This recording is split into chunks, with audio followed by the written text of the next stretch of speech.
Hello friends, ఎలా ఉన్నారు అందరూ? నేనైతే మీకు ఈరోజు ఆలు టమాటా మెంతి వేసి డిఫరెంట్గా కర్రీ ఎలా చేయాలో చూపించబోతున్నాను ఫ్రెండ్స్. సో మీరు నా ఛానల్ని ఫస్ట్ టైం కనుక చూస్తున్నట్టయితే నా ఛానల్ని సబ్స్క్రైబ్ చేసుకోండి, లైక్ చేయండి, షేర్ చేయండి, బెల్ బటన్ కొట్టండి. సో దానివల్ల నేను చేసే రెసిపీస్ అన్నీ మీకు వచ్చేస్తాయి ఫ్రెండ్స్. ఓకే ఫ్రెండ్స్, లేట్ చేయకుండా వీడియోలోకి వెళ్ళిపోదాం.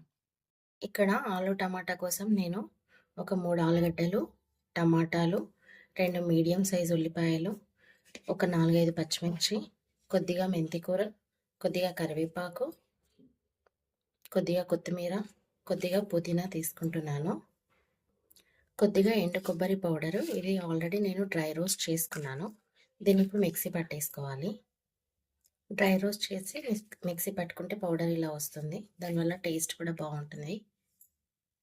కొద్దిగా అల్లం వెల్లుల్లి పేస్ట్, టేస్ట్కి సరిపడా సాల్ట్, టేస్ట్కి సరిపడా కారం, పసుపు, 1 టీ స్పూన్ ధనియా పౌడర్,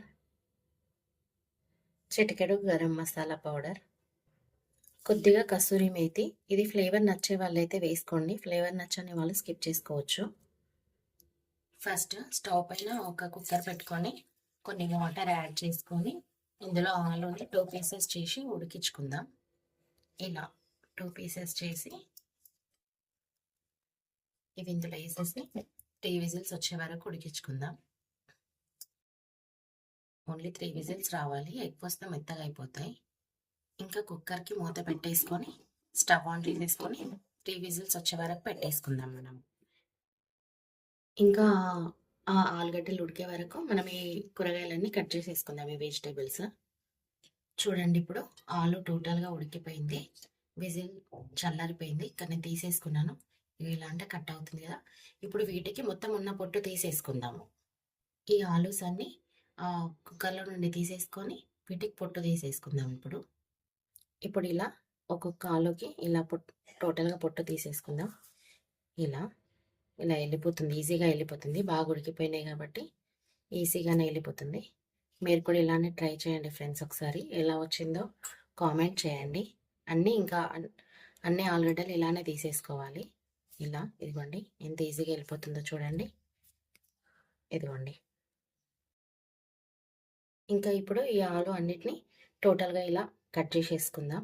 ఇలా 4 పీసెస్.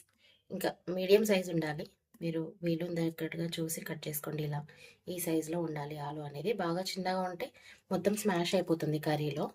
బాగా చిన్న కట్ చేసుకోవద్దు, మీడియం సైజ్ కట్ చేసుకోండి. చూడండి, ఆలూస్ అన్ని టోటల్గా ఈ సైజులో కట్ చేసేసుకోవాలి. ఇప్పుడు స్టవ్ పైన ఒక ప్యాన్ పెట్టుకొని స్టవ్ వెలిగించుకొని ఆయిల్ పోసేసుకున్నాము సరిపడంత. నేను ఇక్కడ ఆలు టమాటా కర్రీ కోసం ఒక 3 పావుల నూనె తీసుకుంటున్నాను. ఈ పావుతోని ఇదిగోండి, 1, 2, 3. ఇంకా ఈ ఆయిల్ బాగా హీట్ అవ్వాలి. ఆయిల్ బాగా హీట్ అయిపోయిందండి. ఇదిగోండి, నేను ఫస్ట్ ఉల్లిగడ్డలు వేసుకుంటున్నాను. సన్నగా కట్ చేసిన ఉల్లిపాయలు, పచ్చిమిర్చి కూడా ఇలా కట్ చేసుకోండి 2 ముక్కలుగా. పచ్చిమిర్చి వేసేసుకుంటున్నాను. నెక్స్ట్ ఇవి 2 బాగా ఫ్రై అవ్వాలి. ఇలా ఉల్లిగడ్డలు వేయగానే కొద్దిగా సాల్ట్ వేసుకోవాలి. సో అప్పుడు మనకు తొందరగా ఉడికిపోతుంది, ఉల్లిగడ్డ అనేది తొందరగా ఫ్రై అవుతుంది. ఈ ఉల్లిగడ్డ అనేది బాగా ఫ్రై అయితేనే మనకు సూప్ అనేది బాగా అవుతుంది, ప్లస్ టేస్ట్ కూడా బాగుంటుంది. లేకపోతే కర్రీ అంతా పచ్చి పచ్చిగా ఉంటుంది. బాగా ఫ్రై చేసుకోవాలి. ఒకసారి సేమ్ ప్రాసెస్లో మీరు కూడా ట్రై చేయండి ఫ్రెండ్స్. ఎలా వచ్చిందో నాకు కామెంట్ చేయండి. సేమ్ ప్రాసెస్లో మీరు ట్రై చేస్తే మీ కర్రీ అనేది చాలా టేస్టీగా మటన్ ఫ్లేవర్తో ఉంటుంది.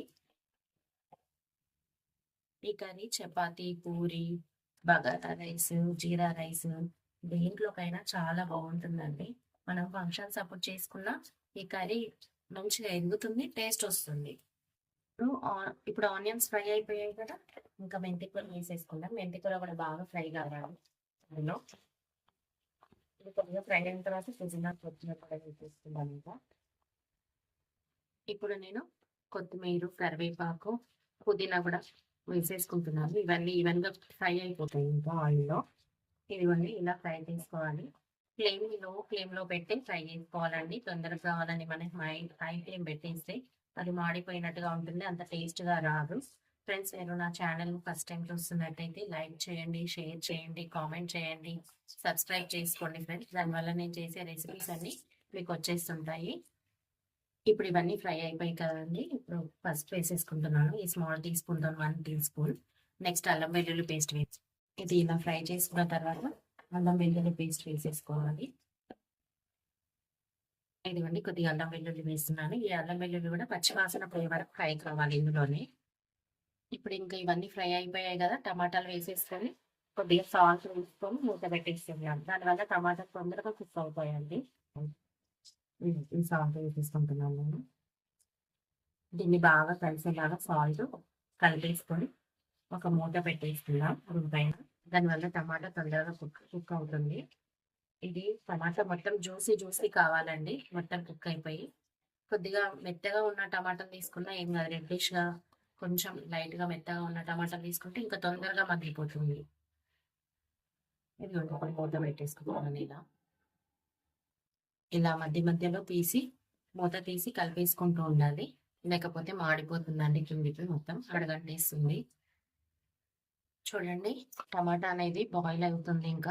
ఇంకా మెత్తగా అయిపోవాలి, జ్యూసీ అయిపోవాలి ఈ టమాటా అనేది. ఈ కర్రీ పూరీలోకి, బగారా రైస్లోకి చాలా బాగుంటుందండి. ఒకసారి మీరు కూడా ట్రై చేయండి. స్పెషల్గా అయితే పూరీకి, బగారా రైస్కి అయితే ఈ కర్రీ చాలా స్పెషల్. ఇలా ఉడికిపోవాలి మెత్తగా. ఇప్పుడు ఆలు వేసేసుకుందాం మనము. ఆలు ఆల్రెడీ కుక్ అయిపోయింది కాబట్టి, ఇది ఉడికిపోయింది కాబట్టి అంతగా ఉడకనవసరం లేదు. ఇలా ఆలు కూడా వేసి మొత్తం కలిపేసుకుందాము. ఈ కొద్దిసేపు అయిన తర్వాత ఇది ఉప్పు కారం యాడ్ చేసేసుకుందాం. ఇలా కలిపేసుకొని కాసేపు స్టవ్ పైన పెట్టుకొని దీంట్లో ఉప్పు కారం కూడా యాడ్ చేసేసుకున్నాం సరిపడా. ఇప్పుడు ఇంకా ఉప్పు కారం యాడ్ చేసేసుకుందాం. నేను ఒక టీ స్పూన్తోని 1 టీ స్పూన్ యాడ్ చేసుకుంటున్నానండి. మీరు మీ టేస్ట్కి తగ్గట్టుగా మీరు వేసుకోండి. ఆల్రెడీ పచ్చిమిర్చి వేసాను కాబట్టి ఎక్కువ పట్టదు. ఇంకా నేను ఆల్రెడీ అప్పుడు సాల్ట్ కూడా 2 టైమ్స్ యాడ్ చేసుకున్నాను కాబట్టి ఇప్పుడు కొద్దిగా వేసుకుంటున్నాను. మీరు కూడా చూసి వేసుకోండి మీ టేస్ట్కి సరిపడేలాగా. ఇంకా ఈ ఉప్పు కారం అంతా కలిసిపోయేలాగా కలిపేసుకుందాం. ఇప్పుడు మనము దీన్ని ఇలా కలిపేసుకోవాలి. ఇప్పుడు మళ్ళీ దీనికి ఆలూకి కూడా ఉప్పు కారం పట్టే వరకు సిమ్లో పెట్టుకొని మనం ఒక మూత పెట్టేసుకుందాము. ఇలా ఇలా ఒక 2-3 మినిట్స్ పెట్టుకుంటే సరిపోతుందండి. ఇంకా దానికి ఉప్పు కారం పట్టేస్తుంది ఆ 2-3 మినిట్స్ లోపు ఆలూకి. ఇప్పుడు కొద్దిగా కసూరి మేతి తీసుకుంటున్నాను నేను. ఇప్పుడు ఒక టీ స్పూన్ కొబ్బరి పొడి వేస్తున్నాను. ఒక 2 స్పూన్స్ వేసుకున్నా పర్వాలేదు. దీనివల్ల కర్రీ చిక్కగా అవుతుంది, మీకు మంచి టెక్స్చర్ కూడా వస్తుంది. ఇప్పుడు ఇదంతా బాగా కలిసేలాగా కలిపేసుకుందాము. ఇలా ఇప్పుడు మనం దీంట్లో వాటర్ యాడ్ చేసేసుకుందాం. సూప్ లాగా అవడానికి మనకు సరిపడేలాగా చూసి మనం యాడ్ చేసుకోవాలి. బాగా లూజ్ చేసుకోవద్దు, కొంచెం చిక్కగా ఉండేలాగా ఇలా ఈ కన్సిస్టెన్సీ వచ్చేలాగా పోసుకోండి. ఇవ్వండి ఇలా మళ్ళీ కుక్ అయ్యి మళ్ళీ దగ్గరకు వస్తుంది. ఇంకా కొన్ని యాడ్ చేసుకోండి ఇలా, కానీ బాగా ఎక్కువ మాత్రం వేసుకోవద్దు. ఇది కుక్ అయ్యి దగ్గరకు వచ్చేస్తుంది. ఉడికిన తర్వాత ఈ కర్రీ అంతా దగ్గరికి చిక్కగా వస్తుందండి. ఇప్పుడు ధనియాల పొడి, గరం మసాలా పొడి వేసేసుకొని మూత పెట్టేసుకుందాం. ఇదిగోండి ధనియాల పొడి ఇంతే వేస్తున్నానండి, ఎక్కువ వేసుకుంటే ఘాటు వస్తుంది.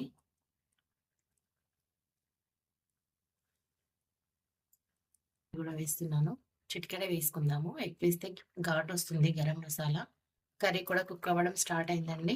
ఇంకా కలుపుకోవాలి మధ్య మధ్యలో, లేకపోతే అడగంటుతుంది. ఇలా కలిపేసుకోవాలి. ఇంకా ఆయిల్ బయటకు వచ్చేంత వరకు కుక్ చేసుకుందాం. దీంట్లో నుంచి ఇది ఉడికి ఆయిల్ బయటకు వస్తుంది, ఆయిల్ రిలీజ్ అవుతుంది. ఇంకా ఆయిల్ రిలీజ్ అయిందంటే మన కర్రీ అయింది అని అర్థమండి. దీనిపైన ఒక మూత పెట్టేసుకుందాం, సిమ్లో పెట్టి ఇలా మూత పెట్టేసుకుందాం. ఇంకా మధ్య మధ్యలో మూత వేసుకుంటూ కలుపుకుంటూ చూడాలి, లేకపోతే అడగంటేస్తుంది. చూడండి ఆల్మోస్ట్ దగ్గరకు వస్తుంది, ఇంకా కొద్దిగా దగ్గరికి రావాలి. ఇందులో నుంచి ఆయిల్ బయటకు రావాలి, అప్పుడు ఉడికిపోయినట్టు అర్థమండి. చూడండి ఆయిల్ రిలీజ్ అయింది కదా, ఆల్మోస్ట్ కర్రీ కుక్ అయిపోయింది, ఉడికిపోయింది. ఇంకా కర్రీ రెడీ అయినట్టు మనకు. సో మనం దీన్ని ఆఫ్ చేసేసుకుందాం ఇంకా. Okay friends, thanks for watching my video. కూడా ఒకసారి ట్రై చేసి ఎలా వచ్చిందో కామెంట్ చేయండి ఫ్రెండ్స్. ఇది చాలా బాగుంటుంది, చపాతి, పూరి, రైస్, బగారా రైస్ దేంట్లోకైనా చాలా బాగుంటుంది కర్రీ. పిల్లలు కూడా ఇష్టంగా తింటారు friends. Okay friends, thanks for watching my video.